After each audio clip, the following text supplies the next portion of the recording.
when engaging with people with mental health lived experience. How do we communicate? How do you drive your advocacy efforts in a way that is not stigmatizing and in a way that does not escalate the harm that you are sort of trying to resolve or trying to provide solutions? In what way, as the case may be. And one of the quotes that I like to carry in mental health practice is that not everything that's carried is visible, and that is to sort of understand that a lot of things that people deal with, a lot of things that people experience are oftentimes and most times things that are unseen, right? And in engaging with those sort of group of people, we want to, try to understand that we may not be able to fully grasp these experiences. We may not be able to fully understand or place ourselves in such positions to, understand where they are coming from.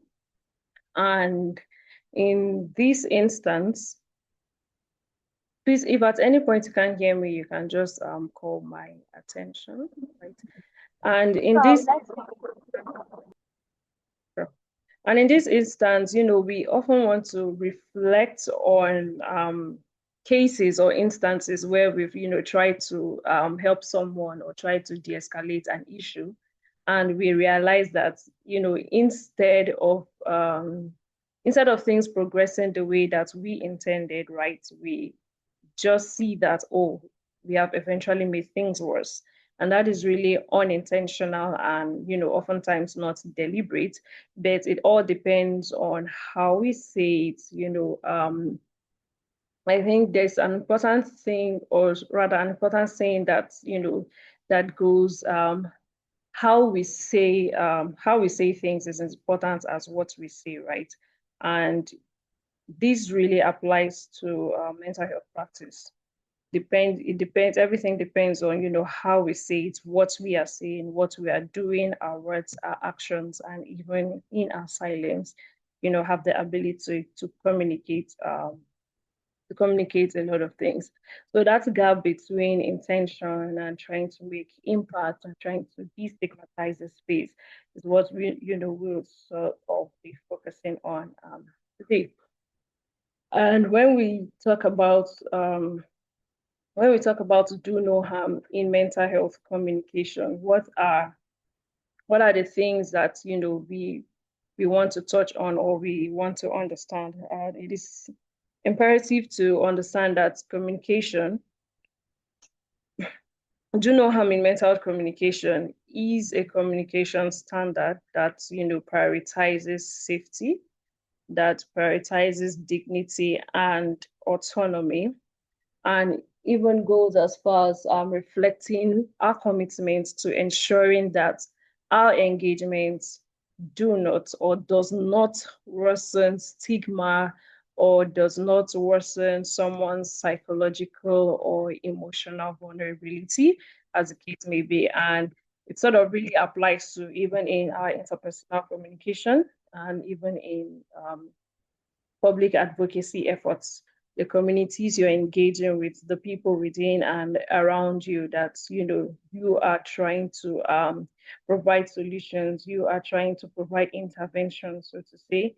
At what point do we understand that, oh, my support might be escalating the issue, or my support is relevant at this point in time, and how am I communicating my help? How am I communicating my support or interventions to help this community or group of people? And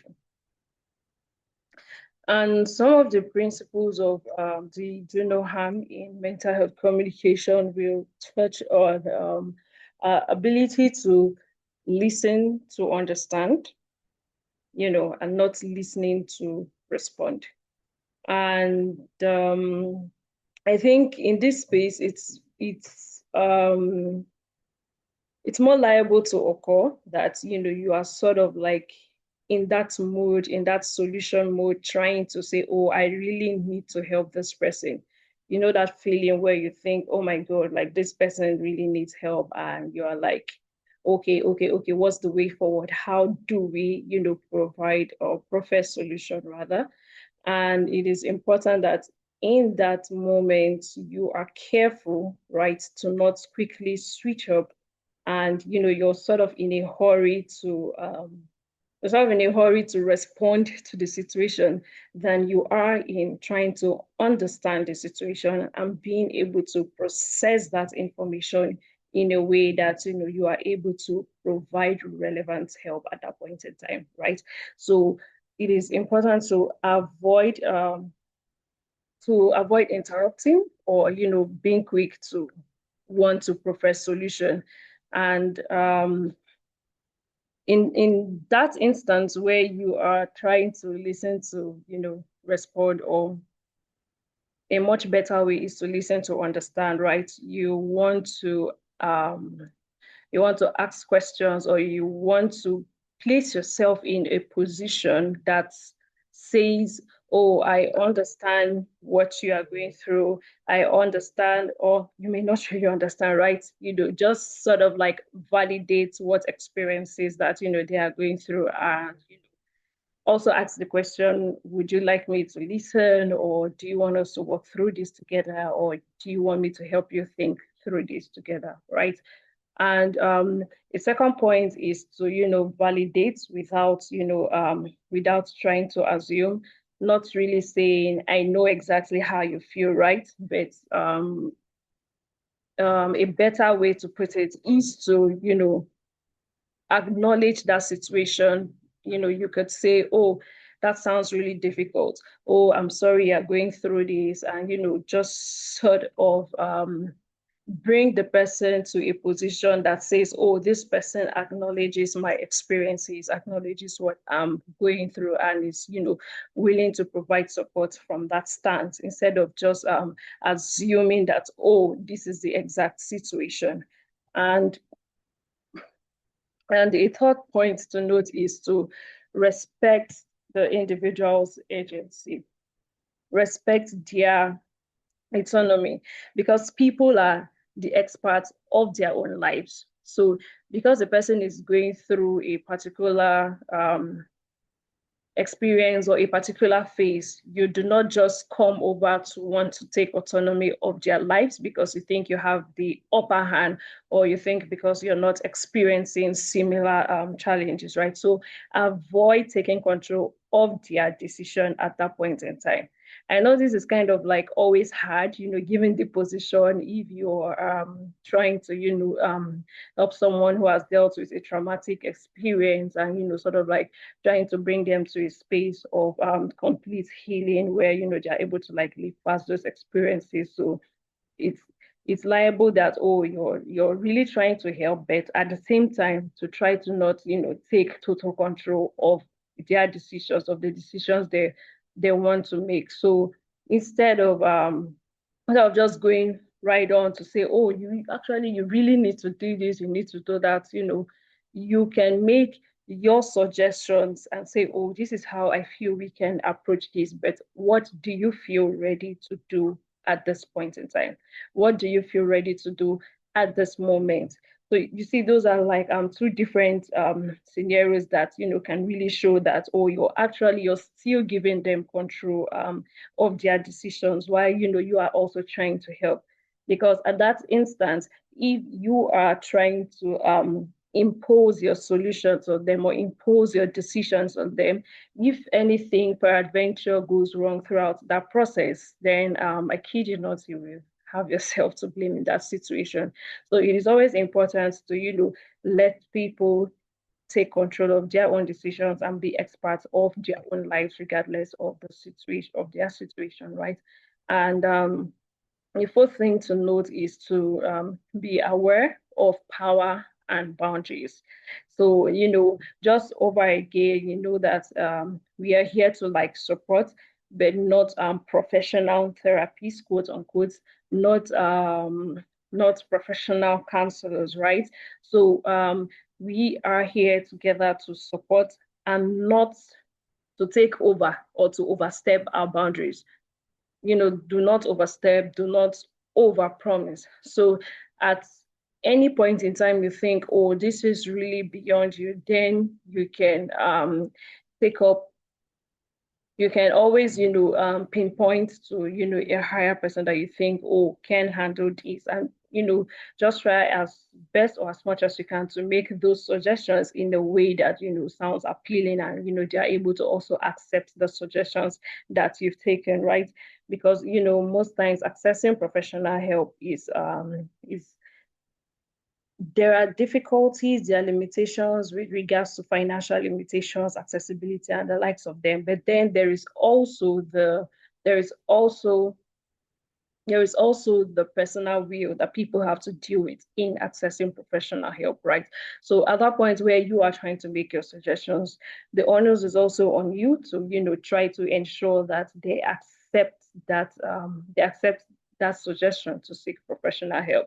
So be careful to not overstep your boundaries because, of course, not being professional therapists, but, trying to provide peer-to-peer support where need to be. And then also, we will touch on some communication risk factors that, we often find in mental health spaces because sometimes there are instances where things can go wrong and, ways where these unintended harm, can show up in our communication, in how we approach some of these cases, experiences. And one of those instances is language that minimizes or invalidates lived experiences, right? And we often hear people, if we're familiar with the way we call people by their experiences or by their illness to say, oh, that person is schizophrenic, right? And we hear those sort of like phrases that are being used to describe people, but an important thing would be to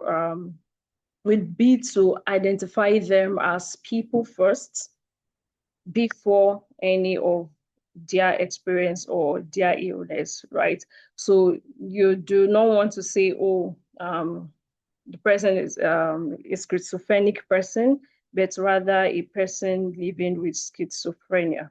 So in any instance, you identify as, you rather call people first as people living with this, people living with that, instead of using their illness to identify them. And then a second thing would be, judgment and moral positioning. And this really kicks off from discussion, our previous discussion on, trying to be careful with our choice of words, with how we, approach situations in this instance, to understand that it is really not in sorry it is really not in your place, most of the times to say, oh, what you are doing is either right or wrong. But the first step is always to validate their experience, is to acknowledge these experiences, and not come from a place of moral positioning or trying to be judgmental, at that instance. And also the overgeneralization or assumption of shared experiences. I think this happens a lot, like a real lot. And when people share their experiences, you hear people go by, others have it worse, others have had it worse. So you're not the first, you're not the last, you're not the second. And all of those things that really invalidate experiences. But one key thing, that people do not realize or struggle to understand is that these experiences might be the same, yes, but there are two different people, and it shows that there are also different underlying factors that can influence how they experience certain situations at each point in time, right? Say maybe someone is dealing with what should I say? Maybe someone is dealing with a particular childhood traumatic experience, right? And you're saying, oh, you really need to, get over these. A lot of people have had these, and you're dwelling on this for too long. But there are other experiences that might have shaped their ability to either move past that experience, or not. And it really boils down to the social factors, the environmental factors, where they grew up, what kind of support systems they have, what the family was like, what are the economic factors in play, where did they go to school, where did they study, in the school that they went to, what were their teachers like, what kind of friends did they have, what kind of relational experiences did they have while in school or out of school. So there are a whole lot of factors that can come in play that you may not know. You may not know that influence people's life experiences, right? And what we see. That's why I started by saying not everything that's carried is visible, and people can only share as much as they want you to know. They might not really be going deeper into some of these things that I have mentioned. And obviously, they might not even know that these things also shape how they experience different situations generally. So they might not even go deeper to share, oh, this is this, and share all of those information with you. But it is important that we understand that we are not supposed to, assume that, oh, this experience, I know someone who has gone through it and this is what they did to get through. So I think you really have to do it too, right? So you don't want to come off at that point, but, always make your points, try to make your suggestions, validate the experience, and, see how that goes. And then thirdly, overstepping roles or professional boundaries. Again, important to know your place as a volunteer. And as time goes on, if you eventually become lay counselors, that can still, provide you with some edge at some level at some level of support where you can now operate. And unsolicited advice or directive communication, right? Again, this will take us back to, how you are able to provide your support, how you are able to give support in a way that is acceptable, right? Not in a way that seems, unsolicited. And it's important to you to take note of some prompts that you can use to go deeper in your conversations to help get the information that you want before you begin to provide advice that is unsolicited.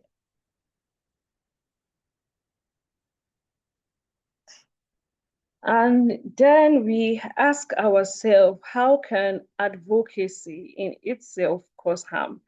And for some of us, I know we've been working in one advocacy space or the other, trying to lobby here and there or advocate with regards to awareness, knowledge, policy, different areas and stuff like that.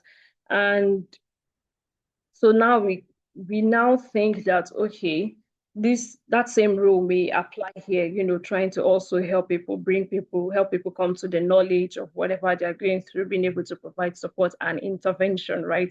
So how can we try to, help people, eventually turn around to, cause more harm than good?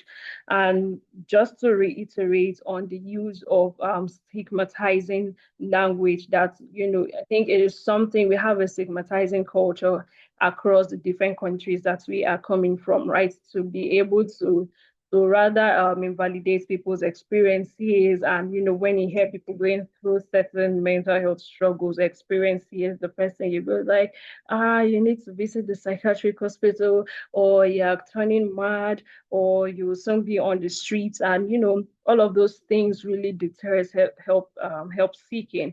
It really limits the way people are able to even not just seek help, but be willing to first off talk or share about their experiences, right?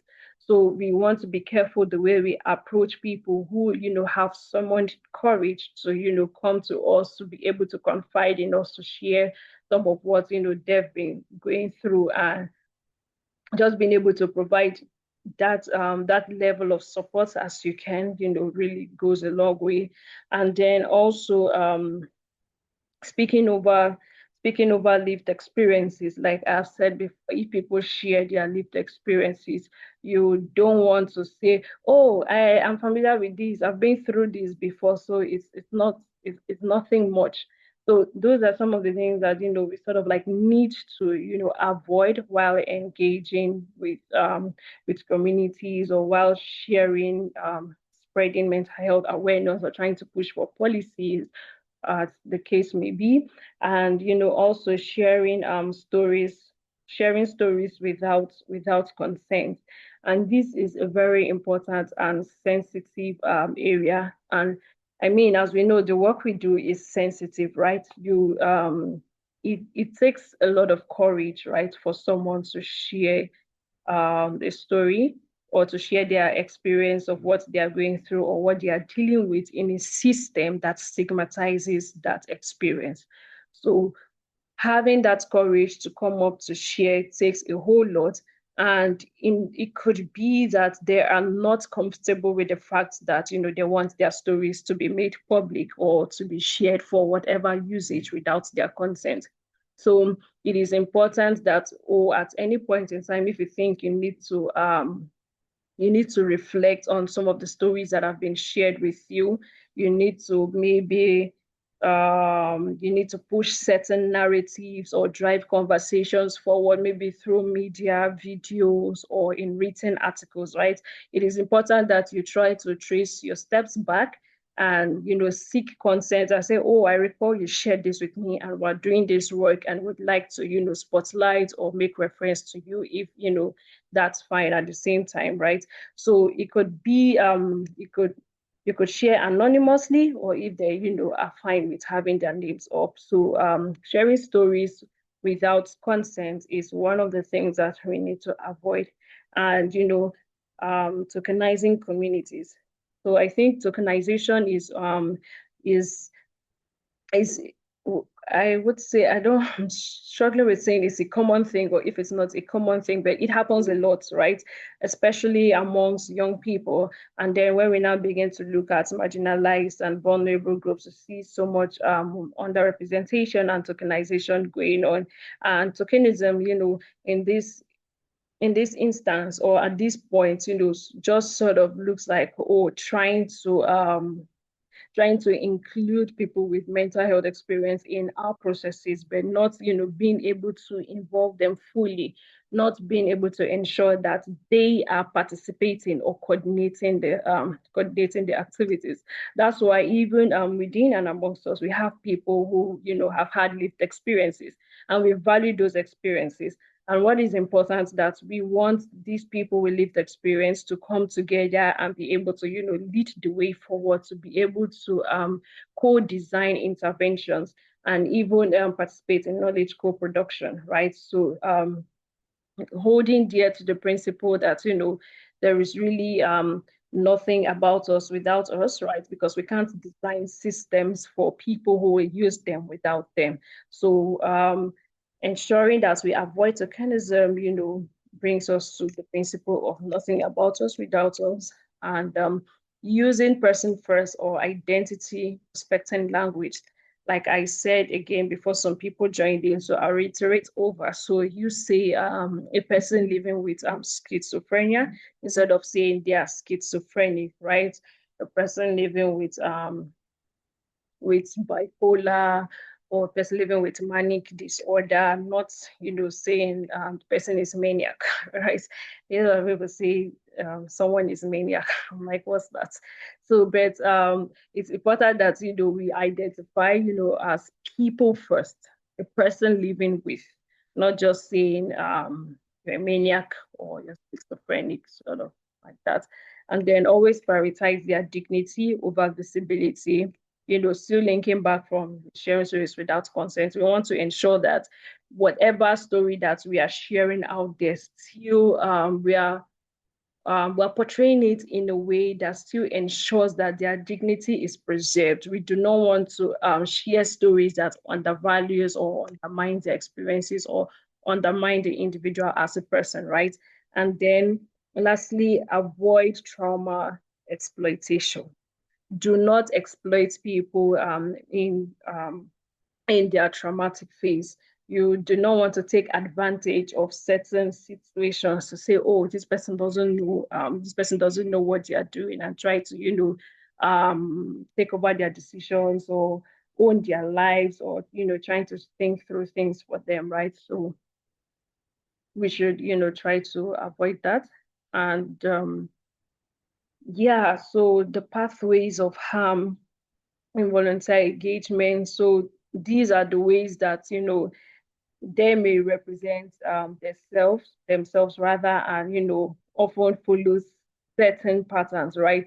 You know, acting from intention without really thinking about the impact. So intent-driven responses that, overlook the overall impact. Because I know that, everyone is passionate. We're passionate about doing this. We're passionate about supporting. We're passionate about providing help and support, designing interventions, and or it is all about what we want and want to see and all what's not best. Are we really making impact in the lives of those that we are advocating for, in the community that we are advocating for and advocating with? So I think, like we learned yesterday during Tony's session on volunteering in mental health spaces, you always have to sort of think about long-term impacts. How will this serve us as an organization, and even looking at your own personal development. So at the end of the day, we want to be able to gauge what impacts we're able to come up with. And then also looking at wanting to fix things really quickly. So there's always that urgency to fix instead of understanding, right? Someone comes to you with a problem to share, and you're like, okay. Okay, and if you agree with me, you know that the first thing that sort of process in your head is like, oh, how do we fix this? How do we really fix this? So someone is sharing with you, and all you're thinking about is, okay, at what point do we get to fix this? Oh, you said this, how do we address this, and all of that, right? So you most times you need to take a pause, right? Um, Take a pause and try to understand the situation. Because if you are listening to provide solution, there are really some certain points that you might miss out. So you should, just try to take a pause, take a break, and try to listen to understand and reduce the urgency to always want to fix things quickly. And then emotional over identification or projection.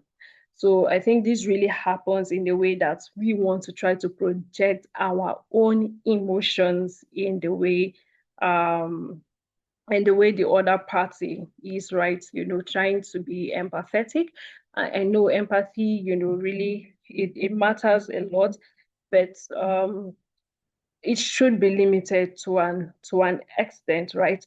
You don't want someone sharing about their experiences or sharing about what they are going through, and then you're the first person to be emotional, and you're like, maybe you just start crying all over, and the person who is sharing is not yet emotional, and you're the one being dramatic, and just doing. I'm not saying you shouldn't be empathetic, right? That's it. Empathy is a very great skill to have.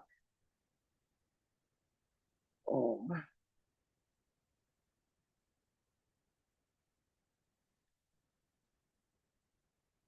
If you can hear me, please give me a thumbs up.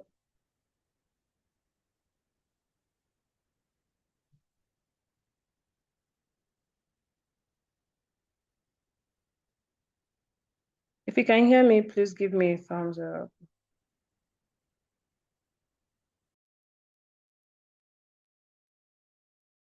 Can you hear me now? Apologies for that.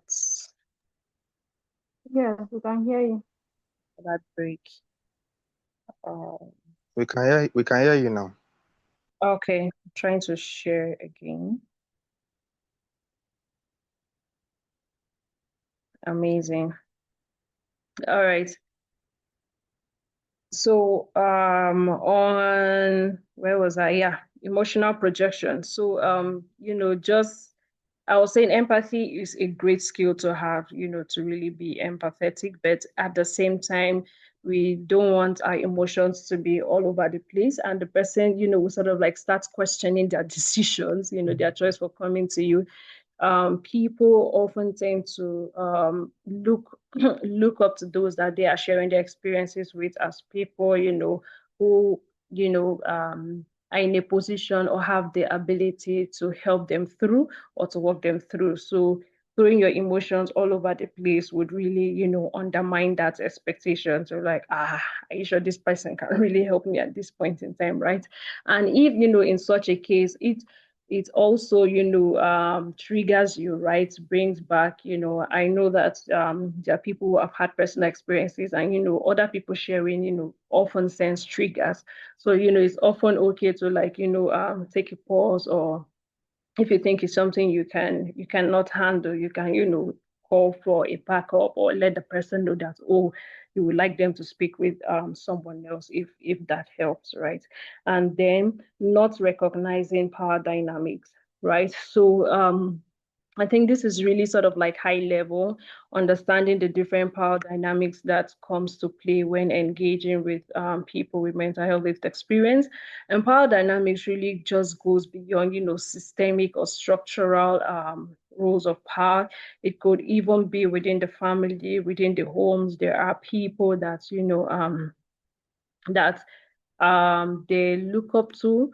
I would like to say maybe they have like significant others, like families or partners or spouses, that they look up to. So it is important to also recognize the presence of these various, understanding the dynamics at play and knowing how to engage with these engaging with individuals at that level, understanding, also how to engage with people who hold the most power at this point in time over the individual, because that can also help with the process, with the intervention or with the support process that you are sort of there for. And so we look at our core communication competencies. So in all that I've shared, I think one thing is really echoing in the room is active listening, right? Active listening as a primary engagement. So it's really, really important. So pay attention to listen to understand and not listen to solve and not listen to respond, not listen to always give feedback or quick to want to provide solution at that point. Some people just want to be understood, to ensure that someone acknowledges or validates their experiences. So once you are there, you're listening actively, you're following like, oh wow, okay, provide all of those responses in between that shows that you are really um, that shows that you're really paying attention, right? And context sensitive validation. So depending on the context, be sure to validate that experience, staying non-directive in your communication approaches, not wanting to point fingers. Oh, I think it's from here. Oh, I think it's from there. Oh no, is this person? Oh no, is this? You should try to avoid that, and then being mindful of your language, right? And you know. So in active listening, what are some of the things that, we should prioritize and, engage in most adequately? Is that we should seek to prioritize comprehension over response formulation. So we've been saying this again, seek to comprehend, seek to understand, not trying to say, oh, I want to respond, and avoid interrupting, right? If it helps you, maybe you can be taking down notes of some key points that you think you want to follow up, but it's important that you listen without interrupting, right? And then, like I said, also use reflective prompts to, build on your conversations. So you want to probe further. So maybe because that really shows that you are listening, you're paying attention.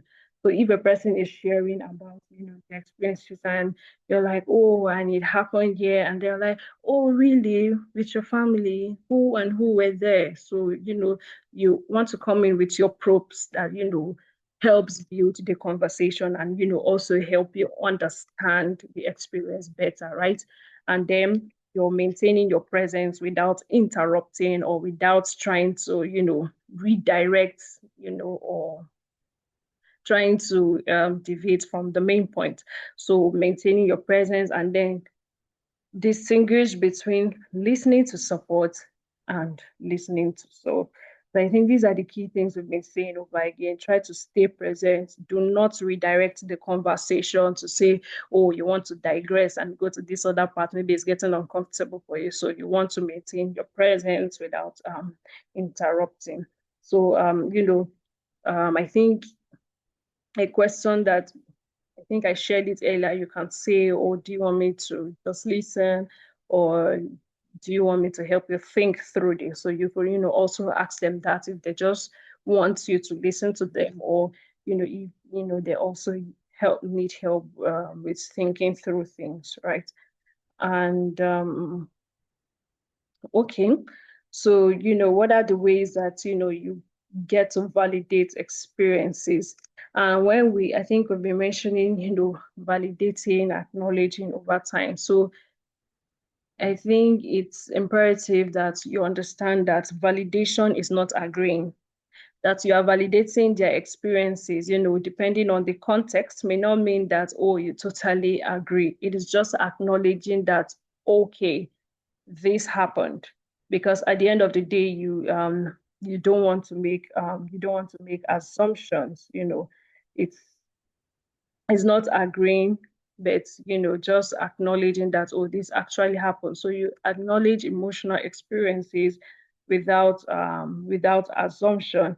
And one thing you can say is, oh, just acknowledge that, oh, that sounds really overwhelming. So it's just a way to pass through that conversation, and then avoid comparison or dismissive framing, right? So I think, like I've shared it before, you avoid saying, oh, others have it worse. You're not the only one going through this. I know of someone who had gone through this. And so um it's important that you avoid using those sort of comments.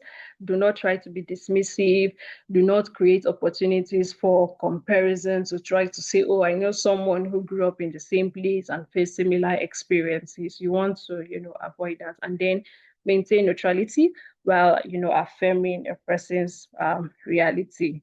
Always have a neutral stance, because you don't want to come up as, being should I say judgmental, or trying to be imbalanced, saying, oh, you support this note and you do not support on this or that note.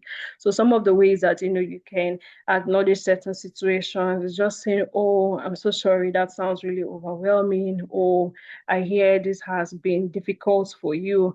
Or would you like us to walk through things together and see where we can arrive at? Or, you just want me to listen and, some of those things like that. And going forward, these are the questions you should ask yourself.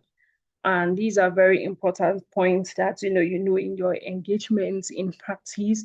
Am I listening? Am I judging? Am I centering the person? And am I staying within my role? So across all of these things we've shared today, you ask yourself, if you're listening, are you being judgmental? Are you ensuring that the person still have control over their own decisions, still have autonomy over their lives? Is the person at the center of this conversation and not just about you trying to digress or move to say you now come into the person experience to start sharing about your own story. I know that sometimes we always want to, provide context, as some form of support to make reference to say, oh, this is XYZ happened, and this was how it was. So try to not move the conversation away from the person towards your end. Let it just be that they're at the center of that conversation and own their own experiences, own their own decisions at that point in time. Are you staying within your role? Are you staying within your limits? You're not overstepping your boundaries to say, oh, you want to provide professional help at that point in time. So these are the four things you can always ask yourself at each point in time to be some sort of like blueprint or guiding principles for how you engage with those people. And yeah, thank you very much. And if you do have questions, please feel free to unmute or you can have your questions in the chat. And that will be all from my end. Thank you very much for listening.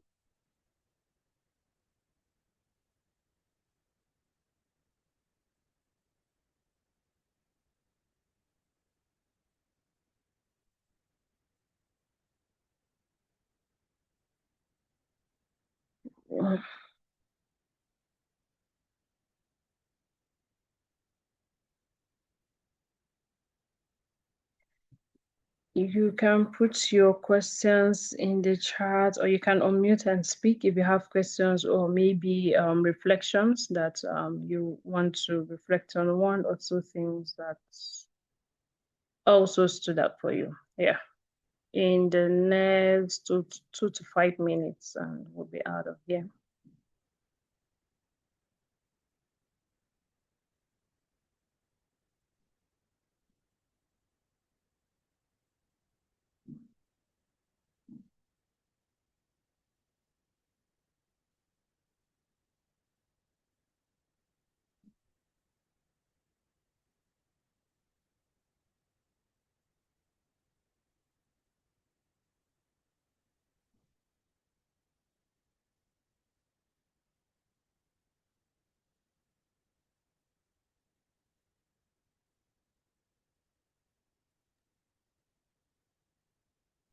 So one of the things that stood out for me is the act of actively listening and, seeking the consent, whether to speak or the person just want to pour out his or her heart to you. Thank you so much for that emphasis because I can relate to the fact that sometimes you just want to call someone and rant.